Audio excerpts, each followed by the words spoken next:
What's up, everybody? It's Kyle with another episode of Unlocking Your Inner Strength. This is episode 239. So that means 239 straight weeks without missing a week, which is pretty awesome. Before I get to the contents, I want to tell you about something from this past weekend. We had a great weekend. We had the Festivus party at the gym like we do every year. Really good. We had the reindeer there. It was just a great time. Really good turnout. But yesterday when we were hanging outside, me and Devin, and we were out there with Colty and Emma. Braxton was still inside. And me and Devin, she was asking me questions. So we went down this rabbit hole, different views I have and different beliefs. Some of which she was surprised about, which it was a little bizarre to me, but maybe I don't tell her how weird I am often enough or let her see that side. But anyhow, we go inside a little while later and we're chilling out, and we put on some music on YouTube on the TV for the kids to dance to, and we put on the Imagine Dragons song, Thunder, which the kids love. So we put that on, and just watching the music video, I said, see, watch the video. This is a lot of the stuff I'm talking about, the way the people were moving, the different dimensions, all this stuff. And she starts saying, oh my gosh, because now I'm seeing it. And then I'm not going to tell you what's in that, and I've never noticed this before, but I noticed there's a drawing I've been doing that's in one of my drawing books with the spiral lines. And the reason I tell you that, I think they're in there to draw your focus to them. But we saw a lot of subliminal stuff that's very easy to see if you're paying attention throughout that music video. I'm not going to tell you what it is, but watch it and see if you can find it. Those guys are pretty deep thinkers, and I did not realize that. So I want to touch base. I'm going to go over some lifting stuff today, which I don't do often anymore. But I want to talk about the concept of cognitive dissonance, okay, and how this applies to your life. A lot of it's going on right now. People have this belief and then this belief, but they contradict. So they got to dig their heels in and really hold steadfast to maybe the belief that came first, even though in their gut it's not lining up. So cognitive dissonance is the holding when two contradictory thoughts oppose each other, and it makes us feel this uneasiness, like something's off. So I have a solution for that for you. It's called emptying your cup. That's a philosophy that I've learned, that I try to share with people. But just take your cup every day and dump it out. Be open to new ideas and new beliefs and new concepts. And then you don't have to worry about clinging to the old. I'll use fasting as an example. From my beliefs, I had always railed against fasting. And in 2014, when I started it, I said, man, maybe there's something to this. I kept my mind open. Right, I didn't fight it. Like, you hear a lot of these fake fitness experts still rail and blast fasting, yet they've never tried it. They've never, especially if maybe they've done a 16-8, which isn't really fasting. It's better than most, but they've never tried it. But yet they want to blast it, right? Because they have this belief that they got to eat 5 or 6 meals a day and get as much protein as they weigh in body weight, and all these silly things that don't really mean anything. And look, I used to do it too, but I emptied a cup. I go beyond it now, and you keep connecting the dots. I'm going to go over neuroassociation and connecting the dots today as well. So empty your cup. Constantly practice emptying your cup. Visualize it. Pour the cup out so you can put new stuff in. And remember this, and I've always believed this, reserve the right to be wrong. Because as you grow and you learn, you're going to learn new stuff that will alter your beliefs, which is totally fine. That's the whole point of growing. Right? It's not to have this belief and then I'm going to stick with it forever. Right? And it's that idea of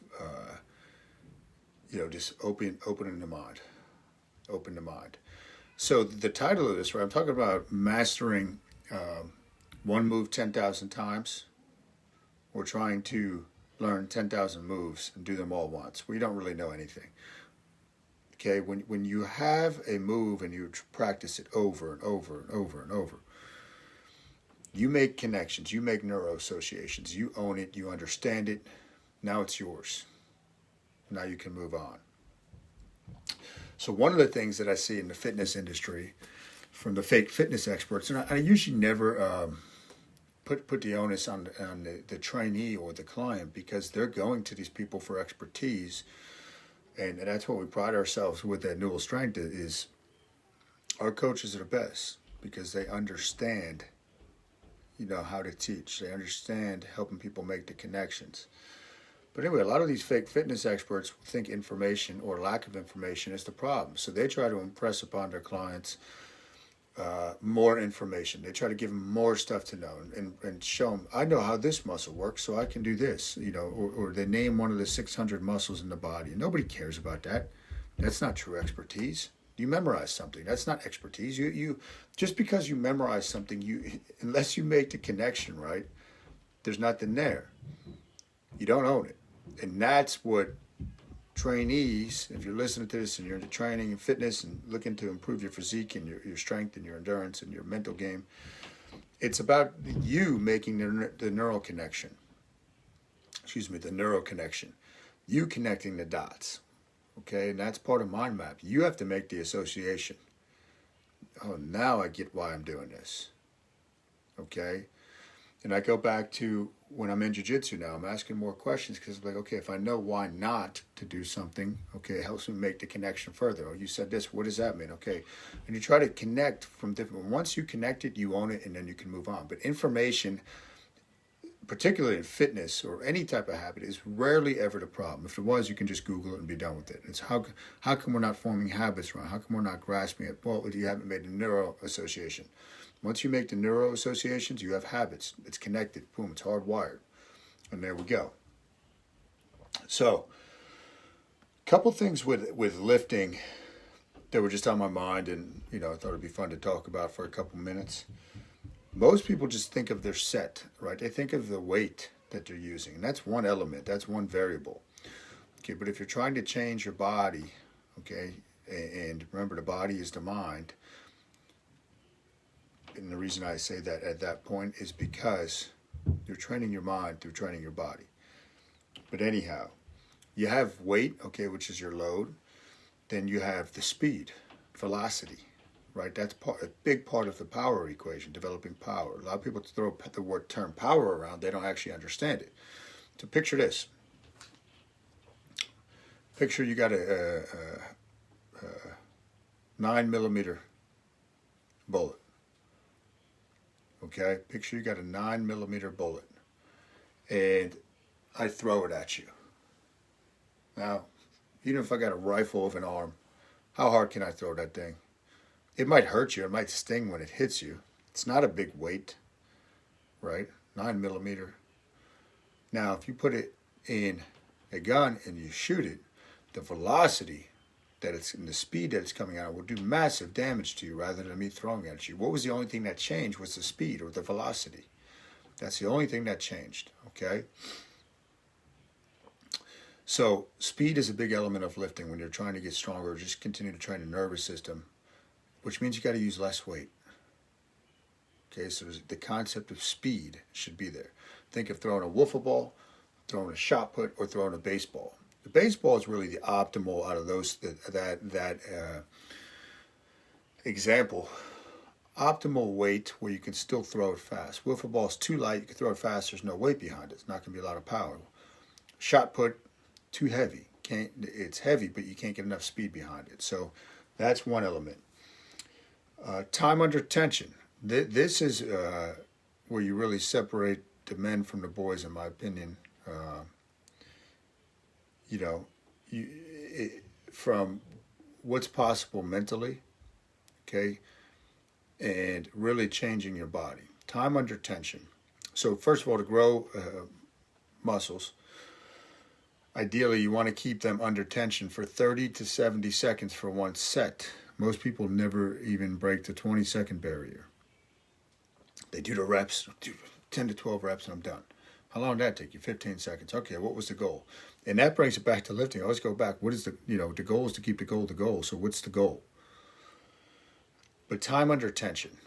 Now, and I always laugh, when I do happen to be out and about at other facilities, other gyms, or you just see people kind of making up their own stuff, where it's like a circus act. They're going from one thing to the other, blah, blah, blah. They're going through all this different stuff. And it's like, what are you doing? They're trying to accumulate time under tension, but the problem is when you break and take a rest, you've negated that. To pick one or two things and do them efficiently. One of my best friends, Spishy, wanted to work out last week. So we worked out Wednesday. So what do you want to do? He said chest. Okay, so spent about 15 minutes training chest. Smoked his chest. I knew he was feeling it the next couple of days because I felt it in my chest. It was efficient. It was time under tension based, right? So that's another thing and nothing will give you the hormonal output and change that you need within your body as well. As far as time under tension, nothing's changed my body. If I had to pick one exercise, then like doing these 8-minute squats I've been doing every week. Okay, it's pretty remarkable. And the last thing I'll talk about with training is, and remember, this is how I got into this path was physical training. That was my first passion, right? So I've studied it. I've studied the greats. I've made the connections. Can explain it simply. But this idea of isolation, flex this muscle to do this. No, you don't teach somebody how to throw a baseball by telling them which muscles to contract and which ones to decelerate at certain times. The body is form, okay? It's function, okay? Form and function, basically. Don't think of isolation. It can push-pull, can change levels, it can extend the hips, and it can carry stuff and do core. That's it. You do that, you're good. But when people start saying, well, you got to do this with this, and they don't understand how the body actually works. It's a reductionist point of view, okay? And when people enter with the reductionist point of view, it's really expertise that is not really expertise, but kind of masquerading around as, hey, look at me. I can name what muscle does this and do this and do this and that. And this is your micronutrients and macronutrients that you need. And let's complicate the heck out of this so you don't understand what's going on. And you'll think I'm more of an expert just because I talked over your head. This is what's after. Be mindful of this as you head into the new year, when some of you or a lot of you are going to start hiring personal trainers and whatnot. But always empty the cup. Go through those elements of lifting. How can you incorporate them into your program? And you can always reserve the right to be wrong and change your mind as you grow and you learn. That's important to remember. And it's okay to have two competing thoughts, right? And realize that you have different values too. Take time to think about your life's philosophy. Some values will outweigh the others. Then it makes the decision easier, okay? I value integrity over X. Okay, so then that's going to win out. When you say, what am I supposed to do? I want to know which value is higher. And this comes to the growth process, just learning yourself and continuing to grow and expand and self-reflect. So that's it for today's episode. Please hit the like button or the share button and leave a review on iTunes if you have not already done so. That'll help me. And I'll be back next week with some more for you. Peace.